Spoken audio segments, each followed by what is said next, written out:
MSW Media. News with swearing. Daily beans, daily beans. Daily beans, daily beans. Hello and welcome to the Daily Beans for Monday, September 22nd, 2025. Today, Trump's Border Czar Tom Homan took a $50,000 cash bribe in a paper bag for government contracts, but Pam Bondi's DOJ dropped the investigation. The U.S. attorney in the Eastern District of Virginia has resigned in protest after refusing to indict Leticia James and Jim Comey. Justice Department officials tell NBC there are no ties between Charlie Kirk's shooter and left-wing groups. The UK, Australia, and Canada vote to recognize a Palestinian state. RFK Jr.'s new vaccine skeptics panel votes against recommending vaccines for children. Democrats unveil an alternate government funding bill. A Phoenix man was arrested after threatening to shoot up a gay bar near his apartment. Trump asked the Supreme Court to restore birth sex passport requirements. Uniformed military members are asking whether the boat attacks in the Caribbean are lawful. The Pentagon muzzles reporters by requiring pre-authorization for their stories. Trump's new $100,000 visa fee sets off panic and confusion, and California lawmakers protect medical data for transgender people. I'm Allison Gill. And I'm Dana Goldberg.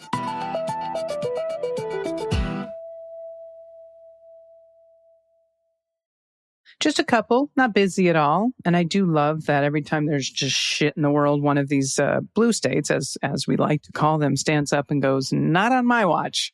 Yeah. Governor Newsom just signed a bill for that ICE agents can't wear masks. And now we have these protections for transgender people's medical records. Which it's called HIPAA. Everyone should have their medical records protected. Yeah, it's bonkers. All right, so we have a lot of news, as you can tell from the headlines. Also, Adam Klasfeld's going to join me later. He's going to give us an update on the Kilmar-Abrego case. There's a big hearing coming up this week, and it's going to have implications for tons of these immigration cases. So he and I are going to talk about that. There's also a new episode of Unjustified out with me and Andy McCabe.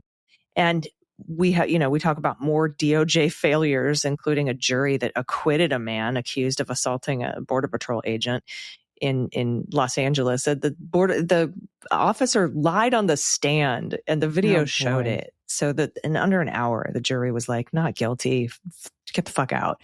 So we talk about that on Unjustified.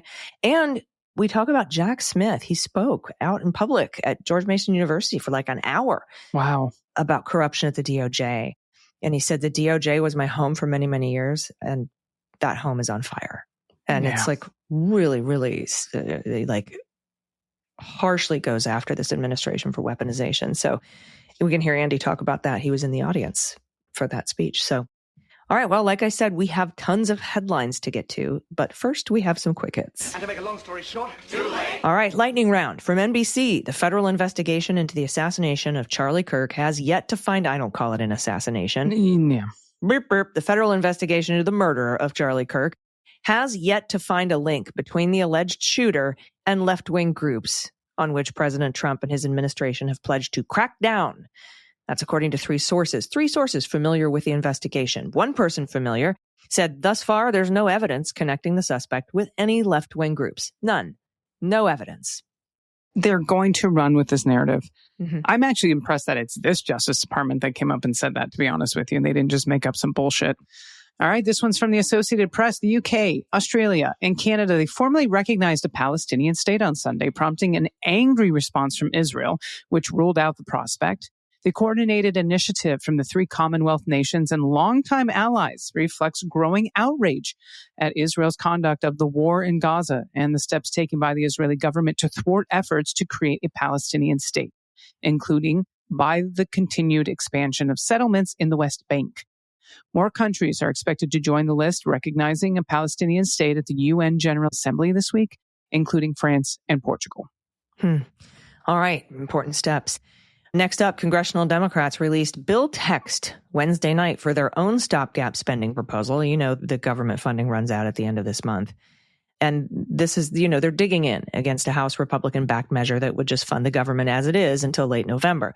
The new Democratic proposal links funding the government through October 31st to two of the party's priorities, healthcare assistance, and placing limits on Trump's ability to unilaterally roll back funds already approved by Congress. Now, you know what I think. No Democrat should vote to fund this regime as is and let the Republicans shut it down. That's my personal opinion. There are good arguments against my opinion. Mm-hmm. I've had great discussions on this with a lot of friends, including the fact that if we shut down the government, the courts would shut down. It would take a few weeks, but the courts could shut down. And the courts are doing a lot of good work right now. So there are good arguments on both sides of this. I think that the courts take about 6 weeks to catch up. And by then you have to have another stopgap spending bill. So I'm kind of for letting the Republicans shut it down because it's broken as it is. Yeah, I'm agreed on that for sure. This one's from Politico. The CDC's outside vaccine advisors, they voted Thursday to overhaul the recommendation for one immunization long targeted by allies of Health Secretary RFK Jr., while delaying action on its most controversial proposed change.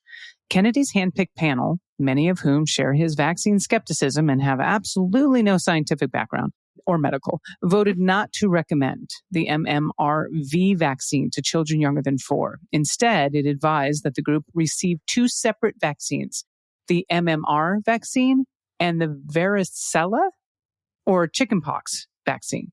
Yeah, why they don't just call it the chickenpox vaccine is beyond me. But yes, this group, this panel, remember he fired the whole actual panel of scientists and then put his friends, his buddies who go out with him and kill baby bears and cut the heads off of dead whales. Those folks are now in there. And they are recommending against measles.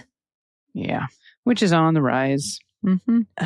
Jeez, it's just, I hate it here. All right, next up from Politico, the Trump administration is asking the Supreme Court for an emergency ruling. It's an emergency, Dana, to permit the State Department to require passport applicants to select their sex assigned at birth. Give me a break. Rather than permitting them to choose a gender or select an X.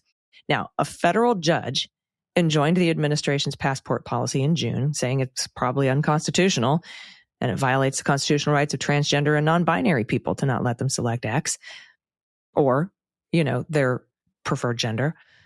Trump's Solicitor General, John Sauer, get this, said that ruling where she said it's, you can't take that away from transgender people because it's unconstitutional and non-binary people. Mm-hmm. That ruling, District Judge Julia Kobik made that ruling. John Sauer, Trump's Solicitor General, said that her ruling was directly harming the administration's foreign policy interests. What? I guess not having your birth sex is a national security on your pet. So you travel abroad. I can't even put those two things together in my head. I sure hope they press them on. Can you explain that? Give me an example. Thanks. Right. If my friend Madison goes to France with the X marker for non-binary on, how are we endangering national security in the United States? I just don't fucking get it at all. It's a great fucking question that they don't have an answer to. This next story is from NBC. The surprise order from the Trump administration imposing a new $100,000 fee on some visas. It set off a day of frantic travel as workers, companies, and foreign governments scrambled to respond to Washington's latest immigration crackdown. By the time the White House clarified that existing holders of H-1B visas for skilled workers were not affected, the chaos had already been sown. U.S. allies expressed concern that their nationals abandoned holidays, business trips, and plans to see family as they raced back to America before the new rules took effect Sunday. Now, Trump signed the proclamation Friday requiring companies to pay the fee to obtain the visas, which major tech companies rely on to fill high-skilled jobs, and a lot of hospitals rely on that do not have the money to pay that sort of thing. Now, the order offered little clarity, however, on whether the steep new charge applied only to fresh applications or might also ensnare renewals and even those already holding valid visas. And I read on this, that fee used to be less than $5,000. Mm-hmm. Yeah. And he jumped it to $100,000. Yeah. And days later, after everyone traveled around and came back to the United States or whatever, or canceled their holidays and stuff, but they clarified it's not for existing H-1B visa holders, just new ones. But they didn't clarify that on renewals. And so it's just a huge clusterfuck. Per usual for this administration, they just do things and don't realize 6 or 7 steps down the road what that means for a ton of people. Anyway, we're going to keep following that. He's selling visas. Yeah. Right? He only wants people who can afford $100,000 to come here. Next up, congressional Democrats want answers on the Pentagon's boat attacks in the Caribbean. Adam Schiff promised to force a vote on war powers legislation that would require Congress to authorize ongoing military actions against cartels. The goal is, quote, to put the Senate on record whether they're going to support this kind of lawless action. Overall, Republican lawmakers have shown little interest in challenging the boat strikes. Senator Tim Kaine sent a letter demanding information on the initial strike, the first one, and whether it had any legal basis. Alyssa Slotkin disclosed, quote, we have uniformed military members asking their chain of command for letters that ensure they don't have personal liability for any illegal actions in these operations.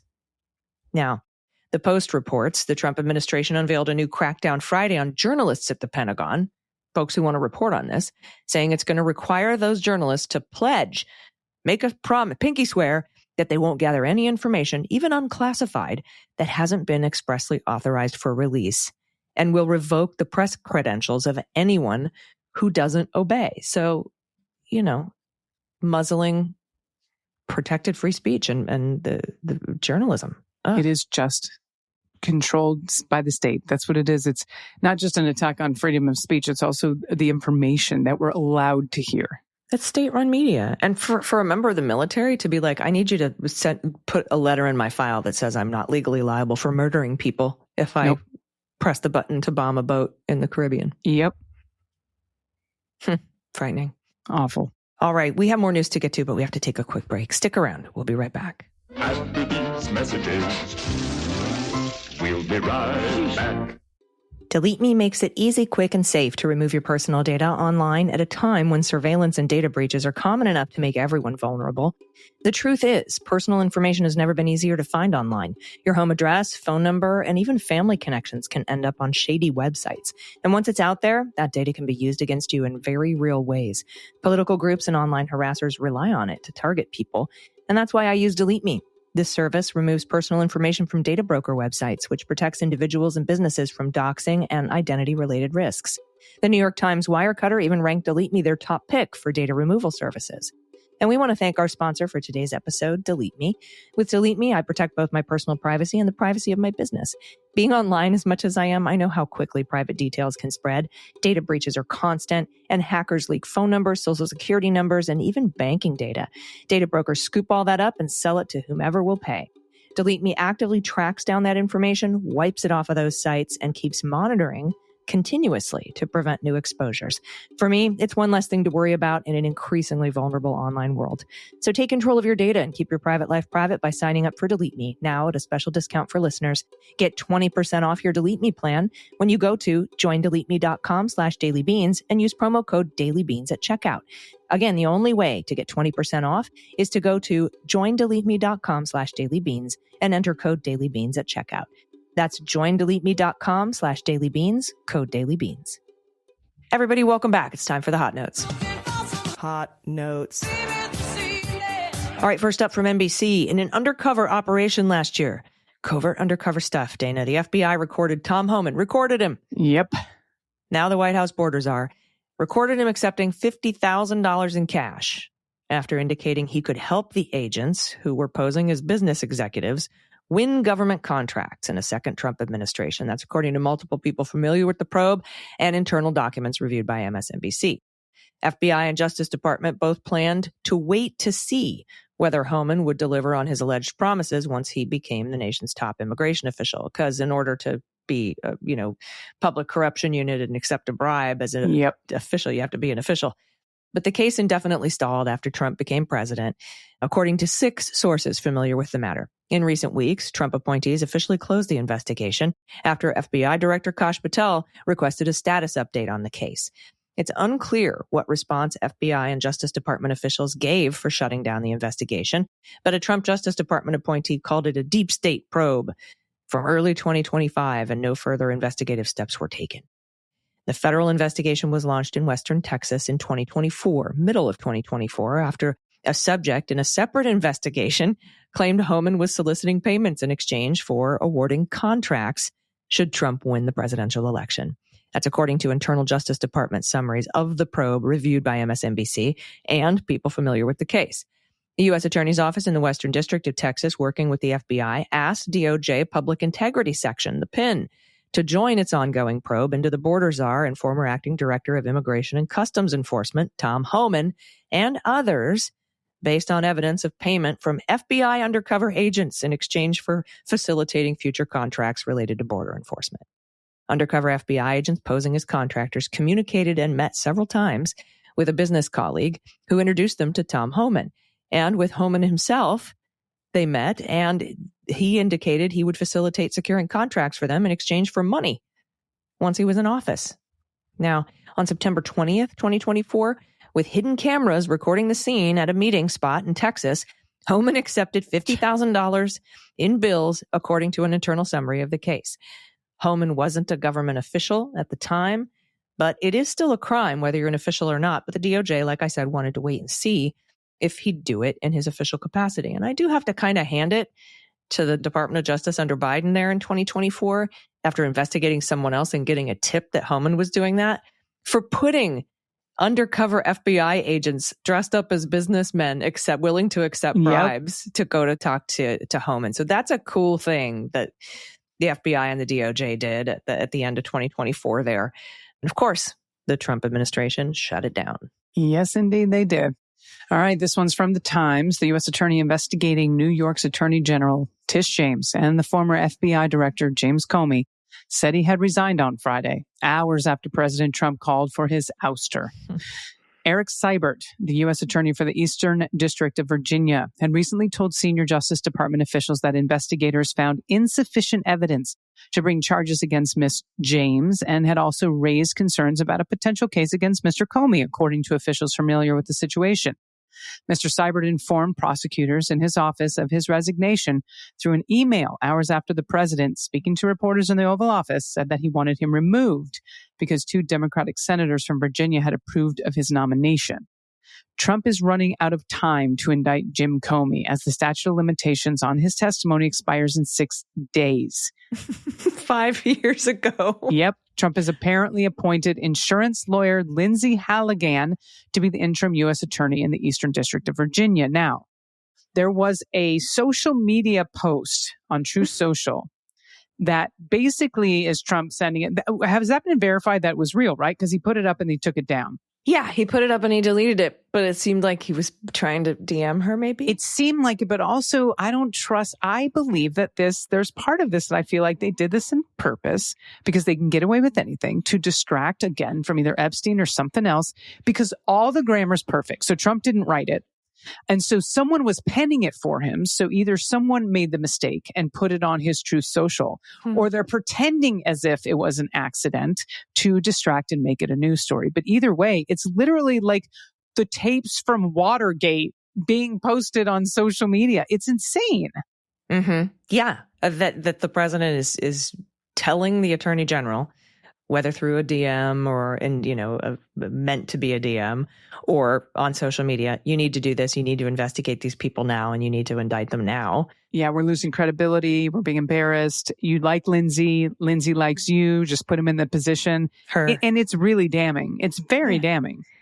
Oh, yeah. That and $50,000 in a bag to get contracts. That's what Spiro Agnew did. Yep. There's a whole fucking podcast called Bagman about it, if you were familiar about what Spiro Agnew did. But that's why it's called Bagman, because the money's in a bag. Yeah. That is what Spiro Agnew had to resign over. It was a big, huge fucking scandal back then. Man, I can't believe we are where we are in this country, that no one blinks an eye at this stuff. And now it's just like, all right, well, what's the next headline? Yeah. Well, I'll tell you the next headline. This is from the Arizona Family. A Phoenix man has been arrested after police say he threatened to shoot up a gay bar near his apartment, reportedly because he was angry about recent political violence. On Wednesday, Phoenix police arrested Trevin Michael Goki. He's a 49-year-old on accusations of, by the way, I'm 51 and I've seen this guy's photo and I'm feeling pretty good about myself today. On accusations of making terroristic threats and using a computer to threaten, both of which are felonies. Court paperwork revealed that officers were called out to Goki's apartment for a welfare check after a crisis hotline reported he made threats to shoot up Cruisin' 7th, which is a very popular LGBTQ bar near 7th Street and Osborne. I have been to this bar. I have walked past it many times. And because he said he was triggered by political events. He wanted to go and do a mass shooting at this bar. And when officers arrived, Goki reportedly refused to come out of his apartment and allegedly made statements that the radical left violence, it breeds far-right responses. Police asked for specifics, and he mentioned the assassination of Charlie Kirk and the school shootings in Minneapolis and Tennessee. In court documents, police stated they asked Goki about those events and how they made him feel, to which he stated it didn't make him happy and he wanted to harm others to send a message.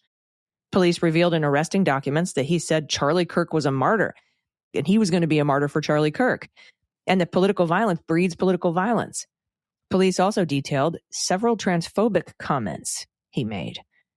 Goki was booked into the Maricopa County Jail on a $250,000 bond. In light of the arrest, Phoenix Pride released a statement which read in part, "We are in constant contact with our civic and public safety partners, and we're always monitoring potential threats. However, to be clear, Phoenix Pride and the greater Phoenix LGBTQ+ and allied community will not be intimidated, silenced, suppressed, or subdued." And Dana, this is why I was so fucking pissed at that bullshit report from the Wall Street Journal that said what was on the bullets was transgender ideology. Because that kind of bullshit reporting and stupid fucking wrong narrative is what causes shit like this. And I'm glad they caught him before he could do any real damage. Well said. Thank you, my friend. This last story in this segment is from The Hill. California lawmakers passed legislation last week to prevent health providers from releasing transgender patients' confidential medical records in investigations of gender-affirming care in states that ban treatment for minors. Senate Bill 497, introduced in February by Senator Scott Wiener, and he is a Democrat representing San Francisco, builds upon a 2022 state law that established California as a state of refuge for transgender people.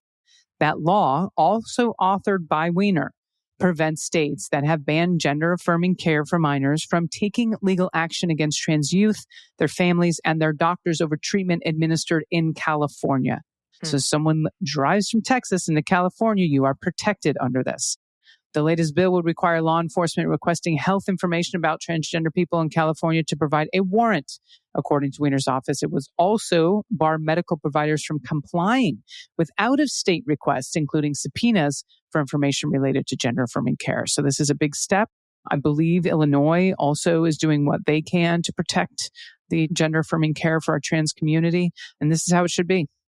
Yeah, agreed. So very good step. I know the governor, as you and I talked about at the top of the show, has signed a couple of great laws that were recently passed by our wonderful state assembly. So thank you very much to our electeds here in California for protecting people. We need it so much now, given what's going on in D.C.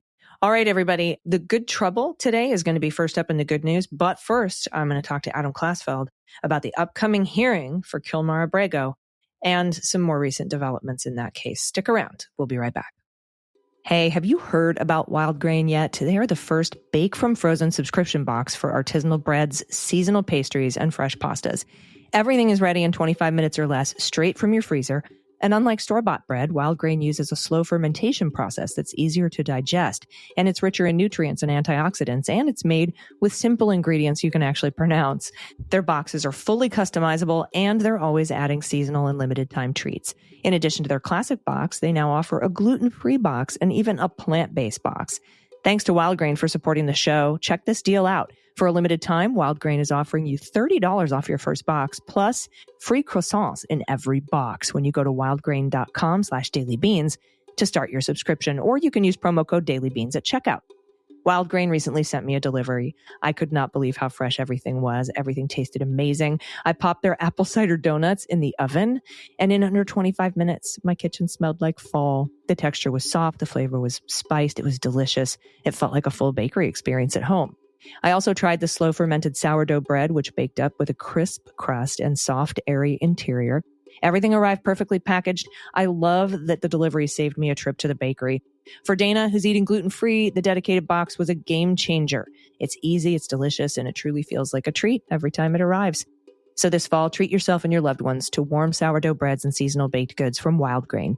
Rumor has it they have apple cider donuts and pumpkin cinnamon biscuits, so get them before these seasonal items sell out. For a limited time, Wild Grain is offering our listeners $30 off your first box, plus free croissants in every box when you go to wildgrain.com/dailybeans to start your subscription.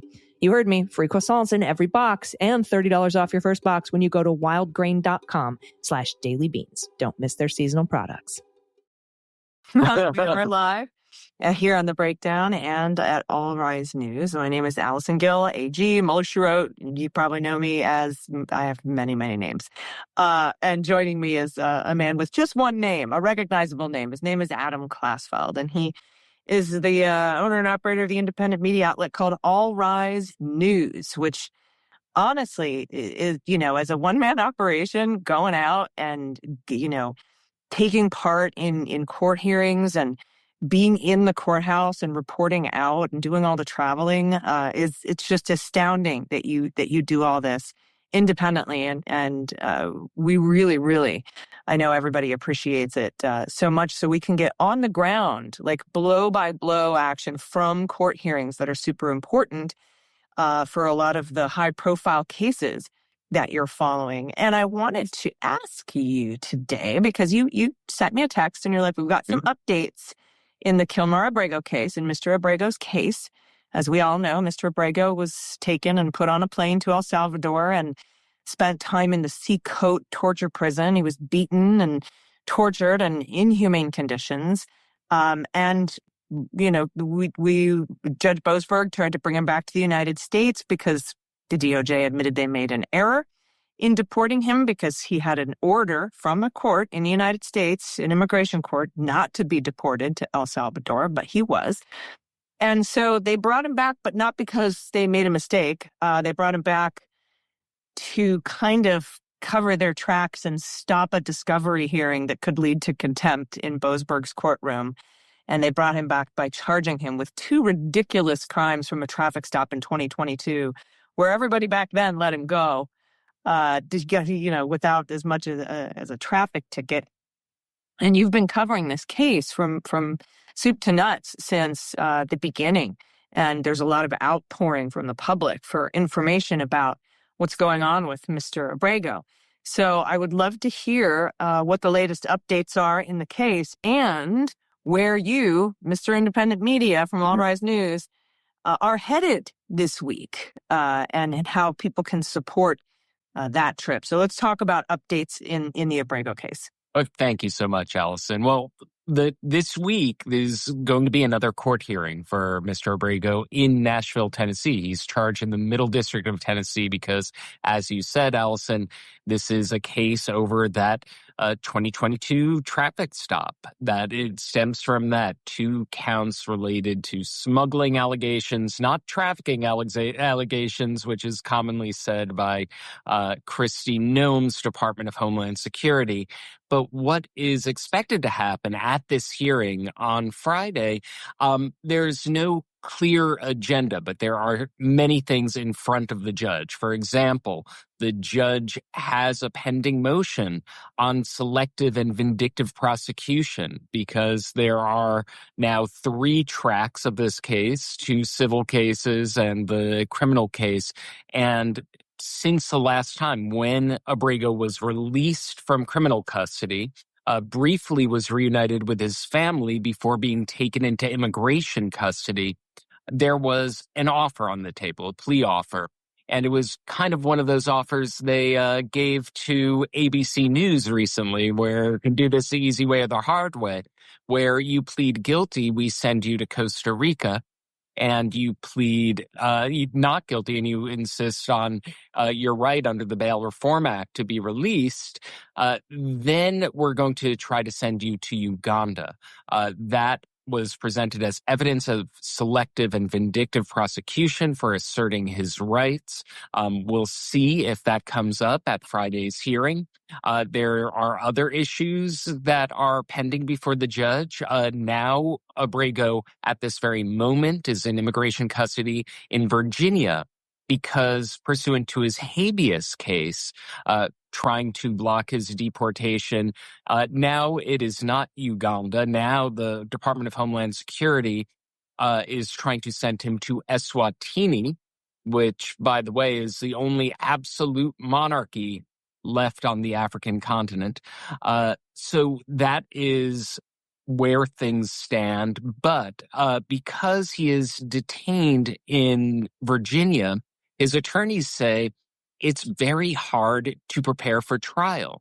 So that's happening on another that's another motion pending before the court, and there's a third motion. We'll see how many of these are adjudicated, but they're all very important, is to get Secretary Kristi Noem to stop disparaging Abrego before trial, keep posting tweets, keep accusing him of things that he isn't charged with in the indictment.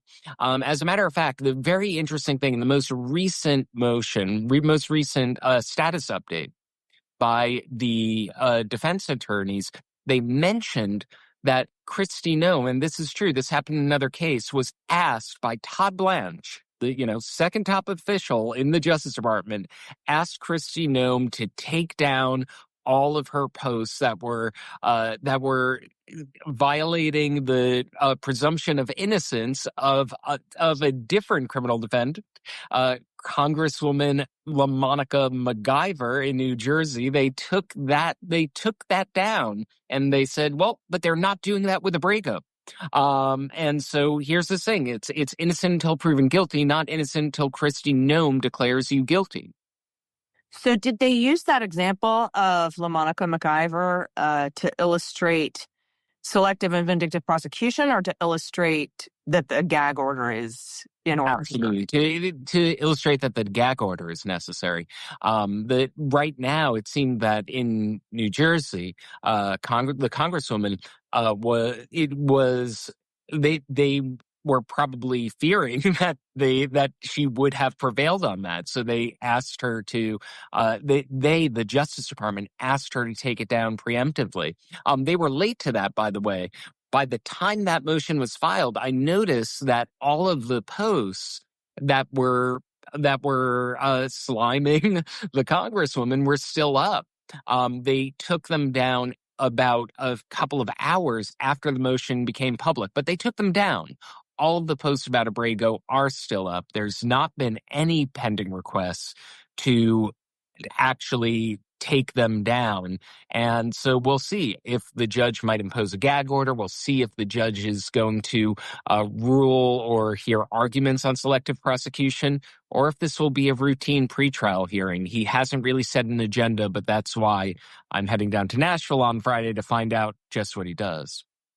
But so is all the evidence in this case. Most of it is double or triple hearsay. And it's like, I have a friend whose cousin has a boyfriend that saw Ferris Bueller pass out at 31 Flavors last night. It's just, it's all so horribly put together. And judges, magistrate and federal alike have agreed on those points that this is just, the evidence is pretty thin. At least they thought so in the hearing for a detention hearing and the detention hearing, which actually never happened, but there was a hearing about having a detention hearing with both a magistrate judge and a federal judge. The federal judge came back and said, we don't need a hearing.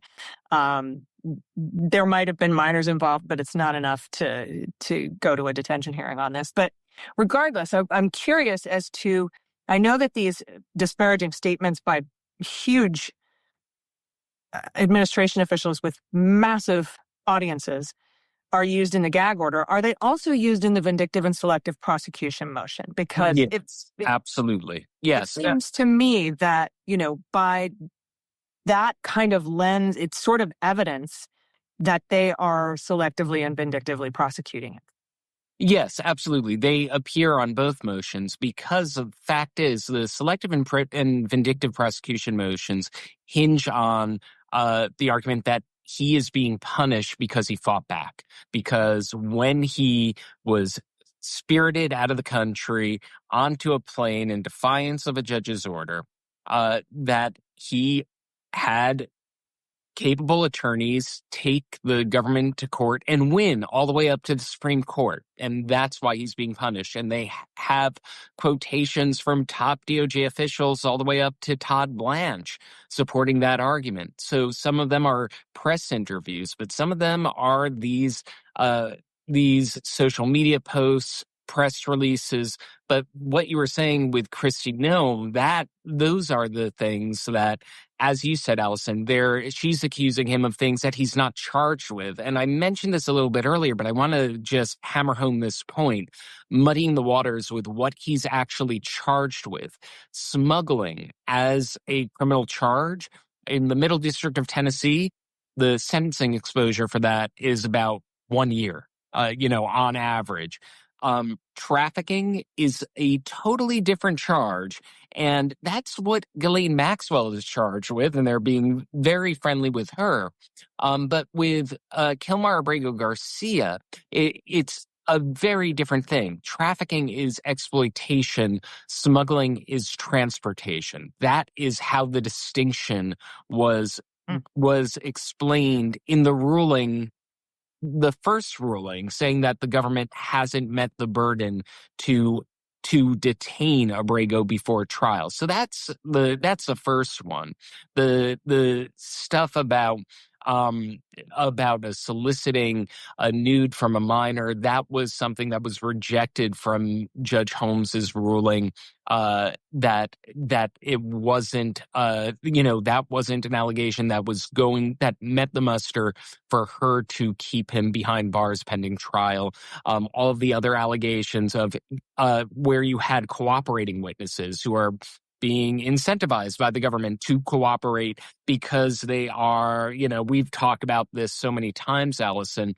One of them is a 2-time felony convict who's been deported 5 times. The other one has been convicted of felonies as well and has been deported multiple times. Both of them are getting immigration assistance and criminal assistance from the government for cooperating. And they said things to the order of, we heard that he was acting inappropriately toward girls. And that was said by these cooperating witnesses to one FBI agent who passed that on to another FBI agent.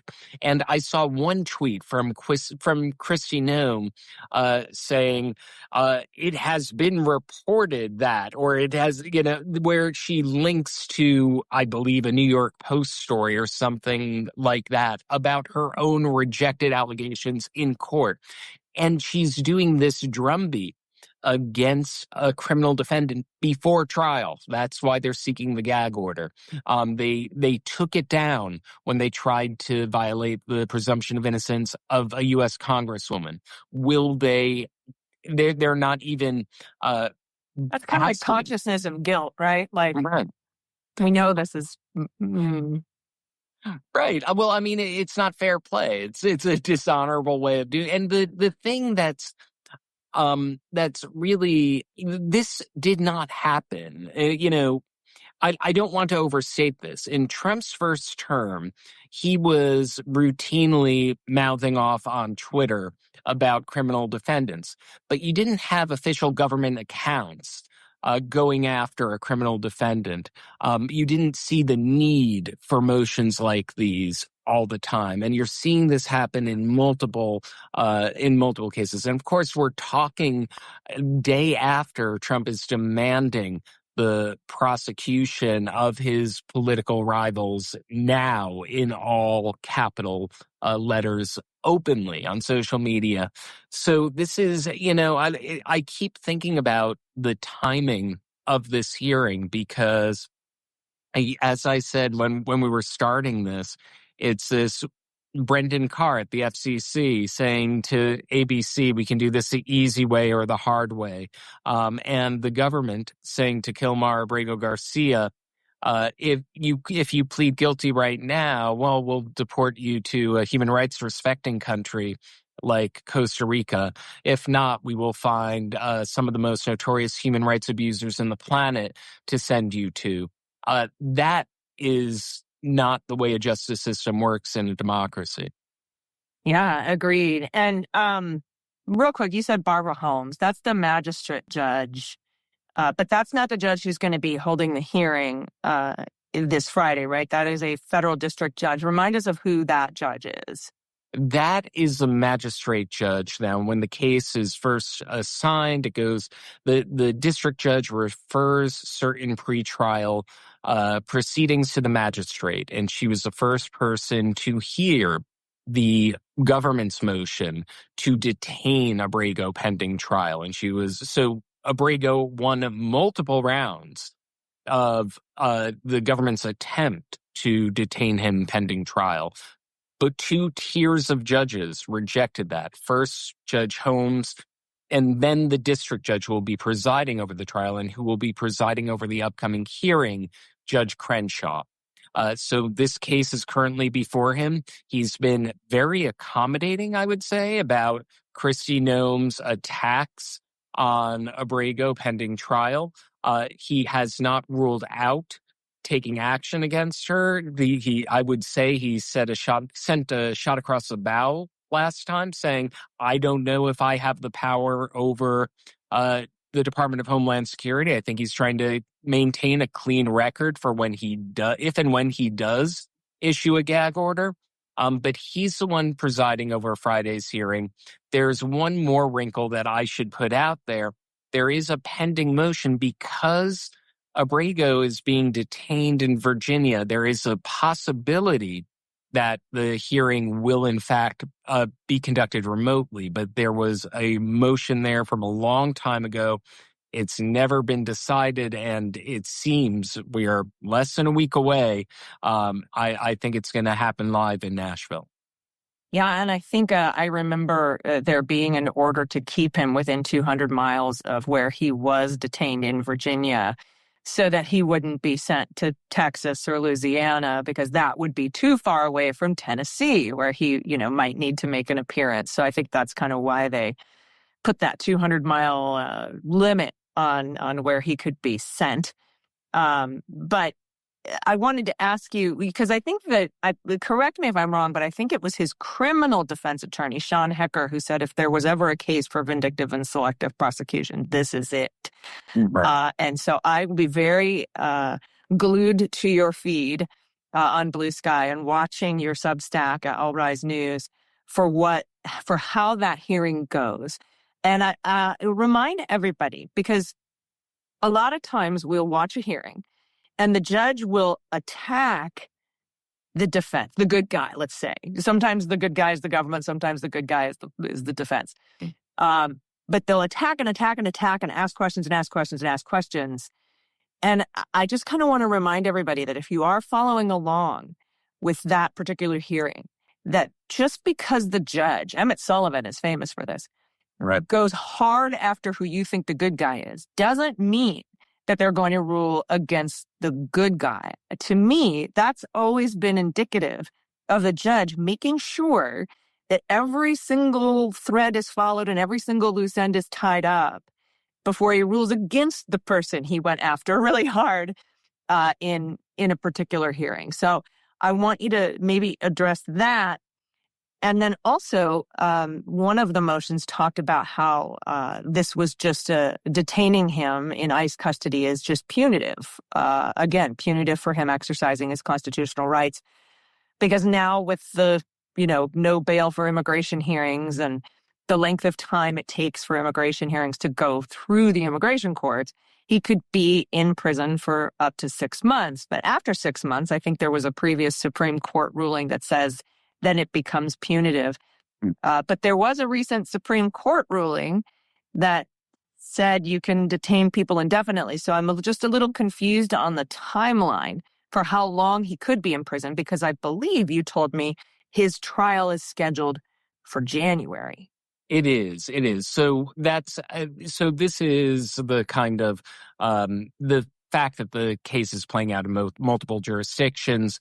It's happening on a quick timeline in the habeas case in Maryland as well. I believe that there was some mention of the prosecutors and the government on the civil side saying that they didn't want to face a very constitutional issue that you had mentioned. And I don't believe that if the case goes to trial on time, we'll see what happens. But one of the things that Sean Hecker said, the lead criminal defense attorney for Abrego, is that it's because they're not having access to their client. They're worried about being ready on time for trial. There was with the criminal defense team, you have so this is going to happen on Friday. There will I think early October we're going to see the habeas case start up again. There's going to be a hearing on that. I just want to interrupt you really quick. The habeas case, where he's challenging his deportation to Uganda or now this other country, is that in the immigration courts or is that in federal court? This shows the complicated nature of this case. Because the reason I ask is because immigration Absolutely. judges work for Pam Bondi, whereas federal judges work for the judiciary. Correct. The habeas case is before Judge Paula Zinis in federal court. He also, at the same time, there's a separate proceeding happening, but I have no information about what new developments is happening with that. Perhaps it'll be revealed on Friday. That's just the nature of this, the fact that once he's released, they put him right into immigration custody. We're saying that we're talking about this as though the criminal trial is going to go to trial in January, and that's the expectation. But the government has not said, they have not ruled out taking him out of the country again. That's what these habeas proceedings are about. Will they, whether he will be, as you said, be allowed, whether the judge will order his release from immigration detention, but also whether the judge will issue some sort of order about the government's plans to deport him to another country, whether it's Eswatini or whether it's Uganda. This is all playing out very quickly, and the government has not made any representation that they will let this case go to trial. And this could be a very embarrassing trial for the government. Oh, embarrassing. I mean, the two main, we've spoken about this so many times, Allison, the two main witnesses against the government. Now, let's say they find something from this 2022 traffic stop. Well, they're going to hang their hat on two witnesses who the first one has been deported from the country 5 times and has made a deal with the Trump administration. The Trump administration, this anti-immigration, nativist administration, their star witness is this guy. They're giving help so he doesn't get deportation number 6 quickly. So even if in the best account of their evidence, let's say that they persuade a jury beyond a reasonable doubt to find Kilmar Abrego Garcia guilty of a crime that might send him to jail for about a year, they are the top witnesses against him are people who, by their own admission, would be much higher up on the chain. It would raise a lot of questions for a sustained period of time as to why the government is using these witnesses to attack someone who is accused of being a driver. Right. It would be like Jack Smith making a deal with Donald Trump to testify against Steve Bannon in the January 6th assault on the Capitol. Honestly, it would be like Jack Smith convincing Donald Trump to testify to someone who peacefully entered the Capitol, like not one of the violent rioters, one of the very low-level cases.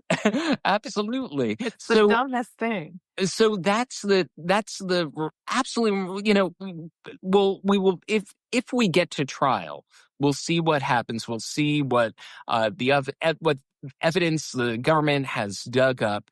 We do know that the evidence was such that the former head of the criminal division in the Middle District of Tennessee resigned the day that Kilmar Abrego Garcia was indicted. And we know that former criminal division chief's former deputy now represents Mr. Abrego as local counsel.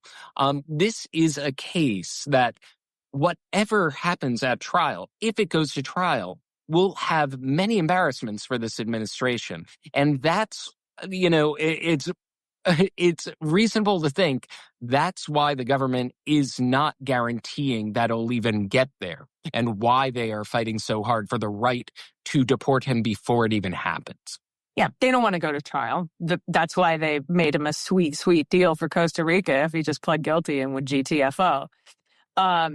So we have a couple minutes left. I just want to ask you what you're going to be looking for in this hearing. You said there are multiple outstanding motions. We know the motion for vindictive and selective prosecution. We know the motion for a gag order. What other motions are on the table that the judge might address? Because he hasn't put out an agenda for this hearing. Right. But what are some of the other outstanding motions besides vindictive and selective prosecution and gag order that you might be looking for? Well, there's going to be discovery. There's a discovery motion, the adequacy of the government's disclosure of the evidence, the ability to, as I mentioned earlier, contact and prepare for trial with their client who's in Farmville, Virginia.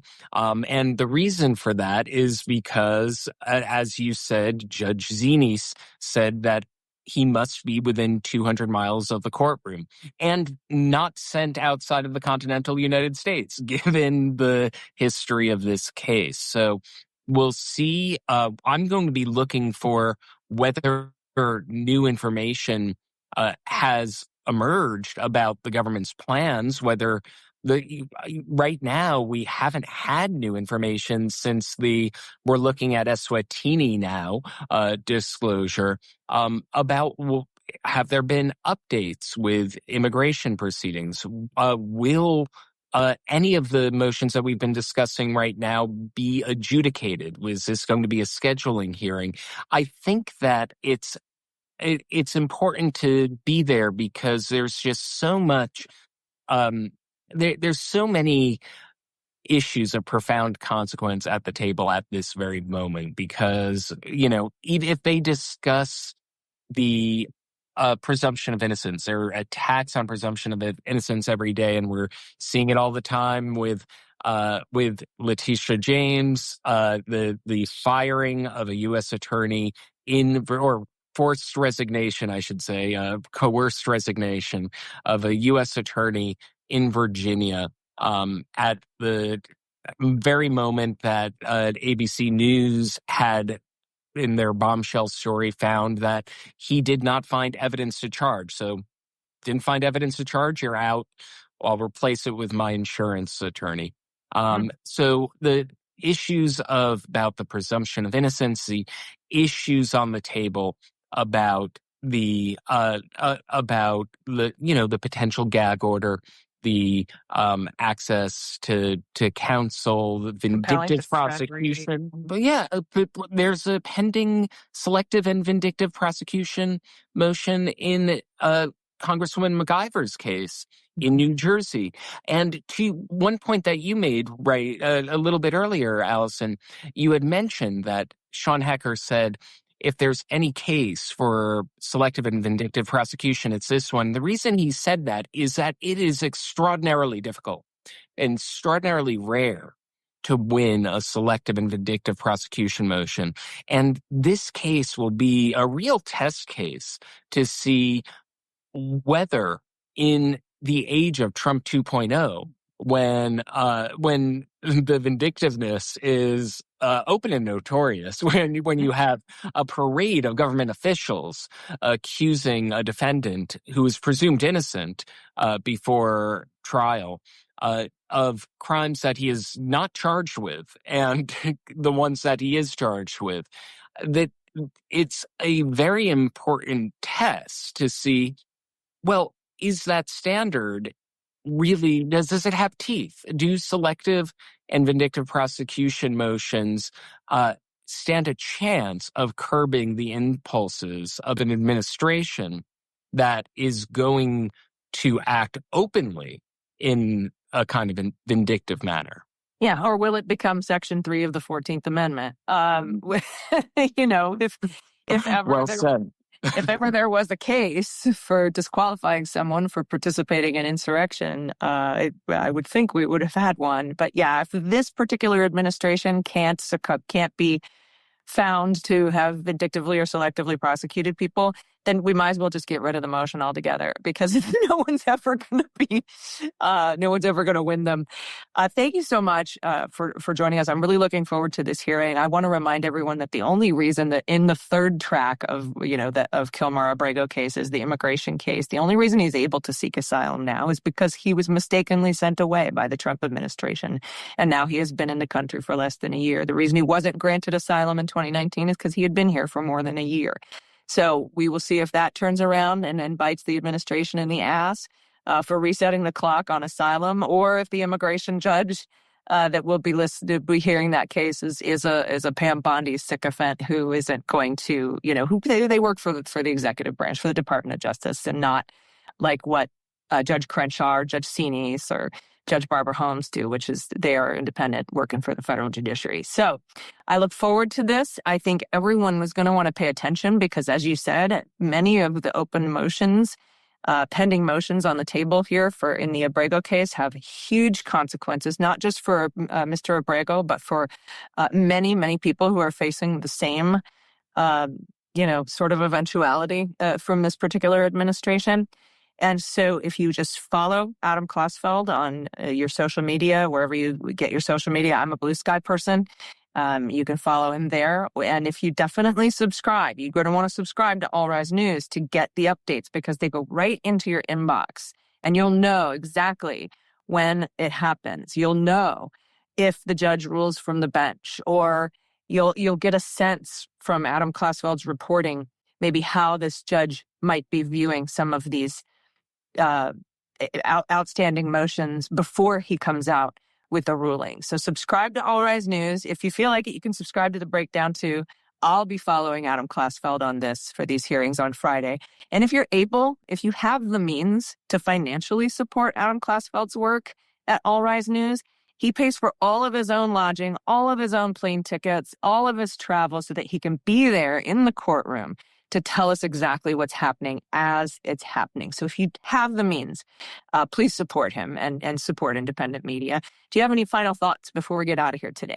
Oh, thank you very much, Allison, for that. And I really appreciate that, because, yes, I do travel to these places because I think it's important to be on the ground for that, and that does require support. So thank you for saying that.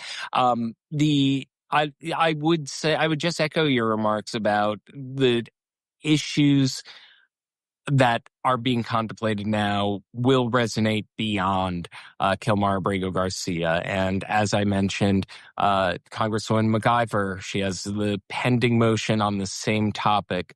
We'll see whether it has teeth, and that's why it's important to be there and find out how it lands when it's happening. Yeah. And if you want to learn more about the failures this week of the Department of Justice to secure indictments against political enemies, tune in to my live show called The Breakdown. It'll be on the live Midas Touch Network feed on YouTube at 3:30 Pacific today, 6:30 Eastern. Woot woot. I'm going to be going over all that and the absolutely ridiculous, Adam, I know you read it, lawsuit from Donald Trump against the New York Times. Oh, incredible. I will I want to remark on The Apprentice is the best thing ever for our times, and pictures of his book and his TV shows. And he even says he's made millions of media appearances, including WrestleMania 5 and All Night. Well, the judge's takedown of that was just incredible. But I will say one thing, there have been many things remarked upon about that lawsuit, from the fact that he's talking about the fact that Times endorsed Kamala Harris. But there's one detail that I think was very underappreciated. The third article that he claims is defamatory. He claims it's defamatory that the Times accurately quoted his former chief of staff calling him fascist to the core. And, that really says something. You quote someone accurately calling him a fascist, that's going to be $15 billion. Well, they don't want us to quote Charlie Kirk accurately because it kind of blows their deification and martyrdom of what happened there. People have been fired. Karen Attia from the Washington Post for accurately quoting Charlie Kirk. And I know a lot of Matthew Dowd was dismissed from his job. But Brian Kilmeade, who wants to authorize the involuntary execution by lethal injection of unhoused people, he's fine. So thank you. I think my point here is thank you for supporting independent media because it is so urgent that we have it now more than ever. So Adam, thank you for your work. Support Adam if you can. You can support me at The Breakdown. All my content is free. You can subscribe for free. But if you have the means, like I said, give us a buck or two. It would really help us out. And you can, feel good about supporting independent media because right now, in this media atmosphere, this corporate media atmosphere where fewer and fewer billionaires are in charge of most of the news that we consume, I think it's super important to support folks like you. So thank you again for your time. Thanks, everybody. Hit the little heart so that we can get like algorithmic love. Like, what is it? Smash the heart button. So that we can get a little algorithmic, I don't know, dipsy doodle. I don't know how things work. I'm a Luddite, but we really appreciate everybody being here today. Thank you. Very much appreciate everything that you do and everything you said and everyone tuning in. Awesome. Everybody, we'll see you soon. Tune in to All Rise News, tune into The Breakdown, and we'll catch you next time. See you later. Fall is the perfect time to get your yard in shape. A lot of people think spring is the only planting season, but many plants and trees actually thrive when you plant them in the fall. That is why I go to fastgrowingtrees.com. And whether you're in a warm climate or starting to feel the autumn chill, their plant experts help you choose exactly what will work in your space. From fruit trees to flowering shrubs to big privacy trees, they have it all. Ordering could not be easier. Instead of wasting a Saturday driving to a garden center and hoping they have what you want, you can order online and have plants delivered straight to your door in just a few days. And their Alive and Thrive guarantee means they arrive happy and healthy. I ordered a bunch of fruit trees because we made our guacamole garden. I got some new stuff, some hydrangeas. From Fast Growing Trees, they came in perfect condition, and I saved hundreds compared to what a landscaper would have charged me. Plus, these plants are grown in the United States, so they're acclimated to thrive here. I love how simple it is to get expert guidance without leaving home, too. They provide care instructions so I can keep my plants healthy year-round. It is the easiest way I have ever created a beautiful yard. No matter what size your yard, Fast Growing Trees has over 6,000 plants to choose from, ready to fill any space, including indoors. So this fall, they have the best deals for your yard, up to half off on selected plants and other deals. And listeners to our show get 15% off your first purchase when you use the code DailyBeans at checkout. That's 15% off at fastgrowingtrees.com. using the code DailyBeans at checkout. Now is the perfect time to plant. Use Daily Beans to save today. Our offer is valid for a limited time. Terms and conditions may apply. Check out the link below or in the show notes and support the show. Everybody, welcome back. It's time for the good news. Who likes good news? Everyone? Then good news, everyone.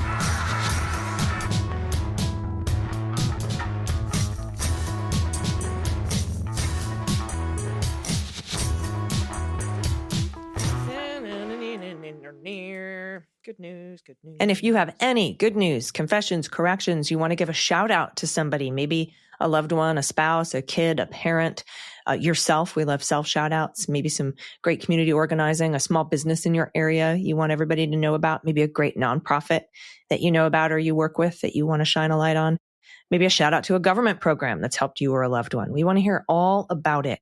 And all you got to do to get your submission read on the air is pay your pod pet tariff, which means really, honestly, just attach a photo of whatever you want. But, you know, a photo of your pet. We can try to guess the breeds in your shelter pup if you want.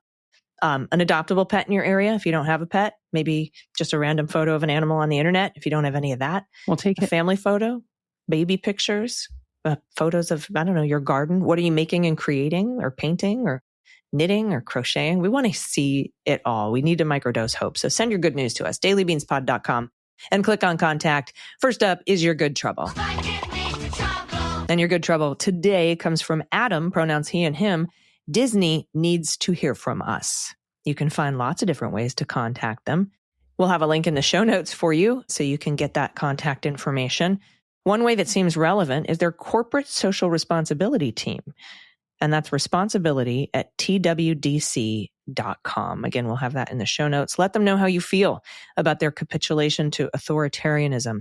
And I got to tell you, Dana, I canceled my Disney, which came along with a Hulu cancellation. And it felt really good to do that. Same. So thanks for that good trouble. And if it's just two, it makes a difference. They are feeling it. I think they've lost $4 billion. Disney's lost $4 billion in worth since this has happened. I can't wait for the numbers, like the solid numbers to come out and to see what their stock is doing today as you're listening to this on Monday. Yeah, seriously. All right, this one's from Anonymous, pronoun she and her. My good news is that I'm going strong after multiple months of chemo and surgery to stop a reoccurrence of breast cancer. Rock on, Anonymous. Nice. It has been a success so far, and the doctors, nurses, and my own family and friends have supported me the whole journey. I've been a longtime listener of the Daily Beans, Jack, Unjustified podcasts, and I've been meaning to write in, but kept putting it off. When I found this old-timey book at a neighbor's little sidewalk library, I knew the time had come to share some love and appreciation for the news with swearing, and I'd add, always delivered with empathy. Also, today's my birthday, and I'm just so grateful to be alive to celebrate. Anonymous, wishing you a very, very happy birthday, and cheers to you too. And the book is The Hidden Staircase. That looks very much like the Mueller she wrote graphic. Yeah, we might have borrowed some inspiration from Nancy Drew. And what's really great about this is you can finally understand why her feet are placed the way they are in our logo. It's because she's walking upstairs. So, and she has a spyglass. Now, Our Lady has a cup of coffee. And so it just looks like she's got a bad back. That's hysterical. Well, we put her on flat ground. And so she's like bent over like, which is kind of how I feel every day. So anyway, that's great. What a cool old book. Anonymous, thanks for that. And congratulations on your recovery. Next up from Anonymous, pronoun she and her, just crocheting a chump doll for a friend. Look at this. Oh my God. Great. You can use these for voodoo dolls or dog toys. That's brilliant. Fantastic. And another one from Anonymous, pronoun she and her. Hi, AG and DG. Here's some good news. My son-in-law starts a wonderful new job in a few weeks after losing his DEI-affiliated job during the summer. Oh, I'm sorry he had to lose his job, but I'm glad he's got a new one. The attached is not a photo of my pet, but this little guy is doing some important work and deserves some recognition. It's a bumblebee. Thank you for keeping the light burning for democracy. Thank you, Anonymous. I love bumblebees. Yeah, I do too. They're beautiful. I like when they fall asleep in flowers. Yes. And you see a little bumblebee butt. The bee butt. All right, this is from Deborah, no pronouns given. I want to give a big shout out to all the food banks across the country. In the richest country in the world, 1 in 5 children go to bed hungry every night. Yet the Trump cult cut over $1 billion to food banks, which reduces available food, including produce, meat, cheese, and milk, which leads to smaller distribution per household. I volunteer at the Georgia Mountain Food Bank. Thank you for doing that. We have 60 pantry partners serving 5 rural counties. When I first started volunteering, most of the families we serviced were from the Latino Hispanic community.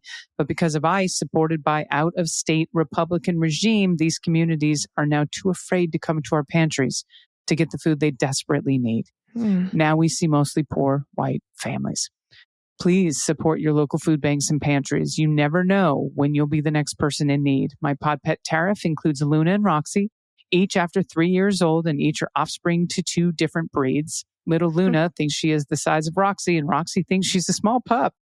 Best friends. And oh my God, they are cute. I think we get to guess the breed, but I'm not sure if one or both. That's a big dog. It looks like a Pyrenees St. Bernard. It's a Pyrenees size, but it's St. Bernard colored. Yeah. And that little, I don't know, is it like a Rottweiler Chihuahua? Like, look at that little guy. It's so cute. I would definitely say there's Chihuahua in there. And yeah, maybe Let's see what we Roddy. got. Let's see. Chiweenie. It's a Chihuahua wiener dog. And we got a Burmese Pyrenees, so we got one of those, right? All right. Cool. Look at us. It's like a 50%. That's still an F, but whatever. I'll take it. Next up from Sheila F., pronouns she and her. Hi, AG and DG. We keep saying that we must build pro-democracy support from the bottom up. Well, here you go. The other night, 2 Democratic candidates for local office in our township in upstate New York knocked on our door. One candidate had his kids with him, an adorable boy in a suit with a tie and a little girl in a pink dress. The dads were asking for our vote. This was so great because since we moved into this community 7 years ago, no Republican has ever come to our door to do the same.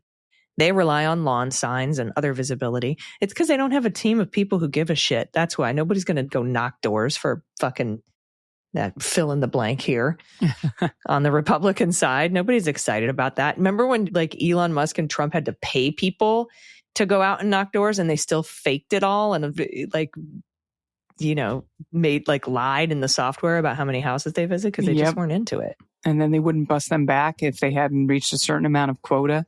Yep, and stranded them in the cities anyway.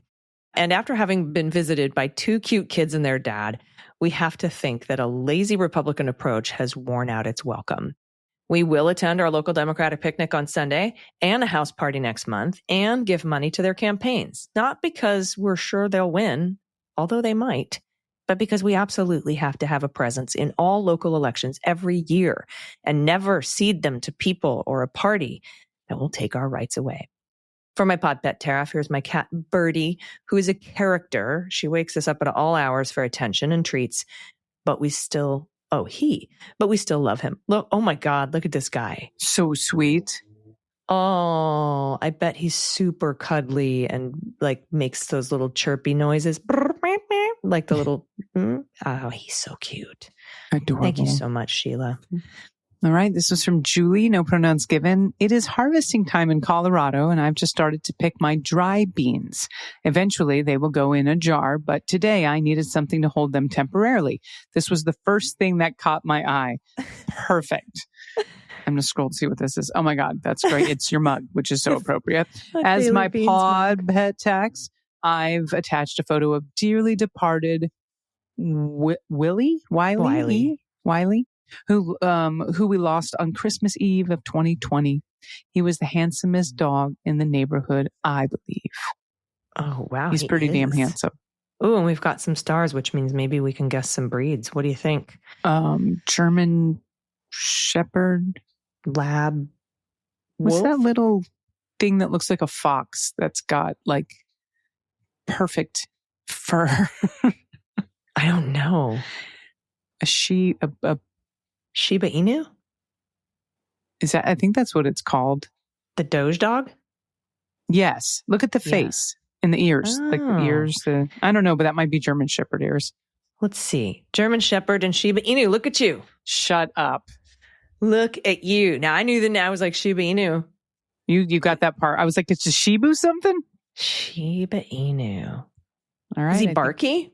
Well, I mean, I guess if he's part German Shepherd, it kind of can cancel out. I guess if he's part dog, maybe there's a good quietness of the Shiba Inu. Oh, thank you for that. Love the Daily Beans mug, by the way. If you become a patron and you sign up at a certain level, you get a free mug. You get a Daily Beans mug. We also have shirts and tote bags and all kinds of cool stuff. Nice. Patreon.com/MullerSheWrote. So you can support independent media and get cool gifts. All right. From Phyllis, pronouns she and her. This summer, our Episcopal Church came together to work with New Horizons to donate and assemble 80 Ray of Life kits to bring light to people in Ukraine who have lost electricity, homes, schools, and so much more. Powered by the sun, these can give 24 hours of light and power to charge phones, tablets, and computers. My pet floral tax is a picture of my showy lady slipper, which has grown from one plant to a community of 9 in about 12 years. Oh my God. Thanks for all you do and all your good work to keep us informed and active. Phyllis, these are beautiful flowers. And thanks for working with the Episcopal Church to send those Ray of Life kits to Ukraine. Absolutely. That's amazing. Incredible. Our listeners are the bestest. They really are. Y'all, thank you so very much for listening today. My weekly wrap up came out yesterday on the Midas Touch Network. You can find it on my Substack. If you are interested in watching it, please go have a view. It's only like 16, 15 minutes or something like that. Wraps up the news, talks about that ridiculous lawsuit filed by Donald Trump against the New York Times that a judge threw out. Dana, oh my God. This lawsuit is so fucking stupid. He's got pictures of The Apprentice and himself and his buildings. Oh and my God. The sui generis of the prowess of the billionaire Donald Trump is the zeitgeist of the time. He even bragged. He's like, plus Donald Trump's made millions of media appearances, really important, amazing media appearances, including, and the first two things he listed were WrestleMania 5 and All My Children. Oh my God, stop it. I know. You know what? You open with Home Alone too. I was going to say. And Sex in the City. Yeah. But he started with WrestleMania 5 and All My Children. So. Oh my God. And the judge came back and was like, oh, this is ridiculously athwart of the normalcy of the 8A rules. Like, he just threw the entire thing under the bus.